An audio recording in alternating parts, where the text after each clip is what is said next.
అన్నమయ్య శాస్త్రనామధేయుడు ఆ వెంకటేశ్వర స్వామి కనుక ఈ 3 రోజులు ఫోటో తీసుకున్నాను. మైత్రీ భజత అఖిల జయశ్రీ, మైత్రీ భజత అఖిల జయశ్రీ, ఆత్మవదేవ పరానతి పశ్యత, ఆత్మవదేవ పరానతి పశ్యత, యుద్ధం త్యజత పరాలో జनको దేవః సకల దయాళు, దామ్యత దత్త దయకుం జనత, దామ్యత దత్త దయకుం జనత. శ్రీ శివప్రకాష్ రెడ్డి గారు వారి యొక్క సందేశాన్ని అందించాలని కోరుకుంటున్నాం. వందే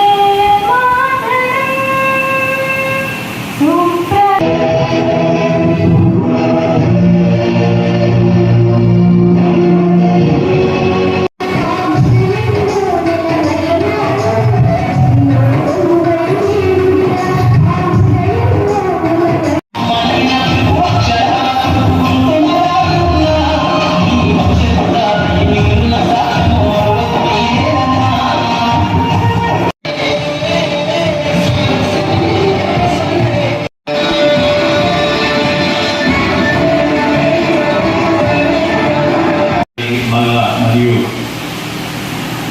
ఇక్కడికి వచ్చిన మన విద్యార్థి గురు పూజోత్సవం జరుపుకుంటున్నాం. ఆ గురు పూజోత్సవం అనేది మరి ఎందుకు జరుపుకుంటున్నాం అంటే మా చేతుల మీదుగా మన డిఓ గారి చేతుల మీదుగా Bhaskar Reddy school of state mathematics, Shri ఎం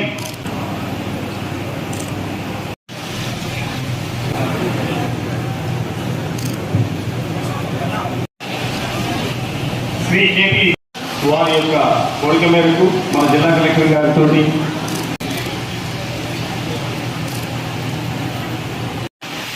ఉపాధ్యాయ దినోత్సవ శుభాకాంక్షలు లేదా గురు పూజోత్సవ శుభాకాంక్షలు.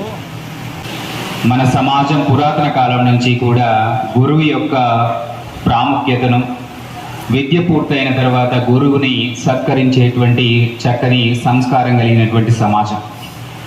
సో దానికి గుర్తుగా మన భవిష్యత్తుని, మన భారత భవిష్యత్తుని తీర్చిదిద్దేటువంటి గురువులందరినీ కూడా ఒకరోజు వారిని స్మరించుకుంటూ, వారి సేవల్ని గుర్తు చేసుకుంటూ, వారిని గౌరవించుకుంటూ, వారిలో ఉత్తమ ప్రతిభ కనిపించిన వాడికి సన్మానం చేసుకుంటూ ఈ రోజున మనము ఈ కార్యక్రమాన్ని జరుపుకుంటున్నాం. జాతీయ ఉపాధ్యాయ దినోత్సవం జరుపుకునే ఈ శుభ సందర్భంగా ఉపాధ్యాయుల అమూల్యమైన సహకారాన్ని గౌరవించడానికి మరియు గుర్తించడానికి నేను ఈరోజు మీ ముందు నిల్చున్నందుకు చాలా గర్వంగా మరియు ఆనందంగా ఉంది. ఈరోజు మీ ముందు నేను ఒక జిల్లా కలెక్టర్గా ఈ కార్యక్రమానికి హాజరయ్యాను. దానికి ముఖ్య కారణం నా తల్లిదండ్రులతో పాటు నాకు విద్య నేర్పినటువంటి నా గురువులు. మరి ఈ స్థానంలో నేనున్నా అంటే ఒక సాధారణ పాఠశాల నుంచి ప్రభుత్వ పాఠశాలలో చదువుకొని ఈ స్థాయికి రావడానికి కారణం కూడా నా గురువులే కారణం. ఈ శుభ సందర్భంగా నాకు విద్య నేర్పినటువంటి గురువులందరికీ కూడా పాదాభివందనం చేసుకుంటున్నాను. ఒక దేశం తన భవిష్యత్తుని నిర్మించుకోవడానికి విద్య పునాది. అన్నమయ్య జిల్లాలో విద్యా నాణ్యతను పెంపొందించడానికి, పట్టణ మరియు గ్రామీణ పాఠశాలల మధ్యన అంతరాన్ని తగ్గించడానికి ఉపాధ్యాయులు చేస్తున్న కృషికి నా అభినందనలు. విద్య అనేది కేవలం రోట్ లెర్నింగ్ కాకుండా సృజనాత్మకత, విమర్శనాత్మక ఆలోచన మరియు విలువలను పెంపొందించడం ఇందులో ముఖ్యమైన భాగం.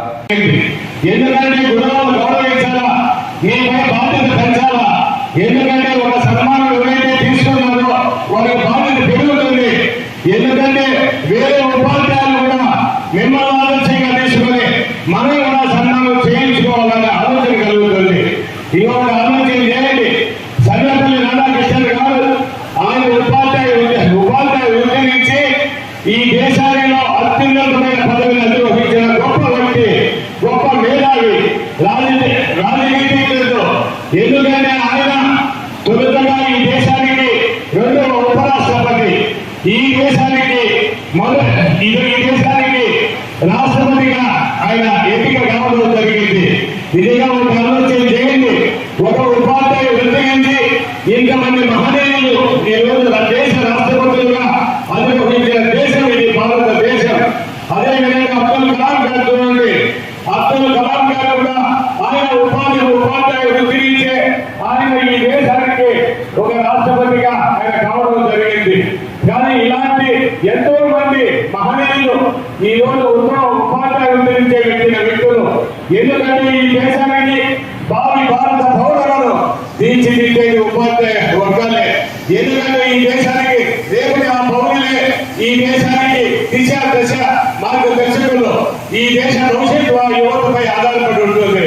ఈ రోజు నిజంగా ఉపాధ్యాయులు కేవలం వాళ్ళ జీతంపైనే ఎలాంటి పక్క నుంచి ఎలాంటి ఆదాయం కూడా ఏమీ లేకుండా కేవలం వాళ్ళకి ఇచ్చే జీతంతోనే వాళ్ళ పిల్లల భవిష్యత్తు ఏంటనేది, ఆ స్కూల్లో ఉండే బిడ్డల భవిష్యత్తు ఏంటనేది ఈ దేశానికి భావి భారత పౌరులుగా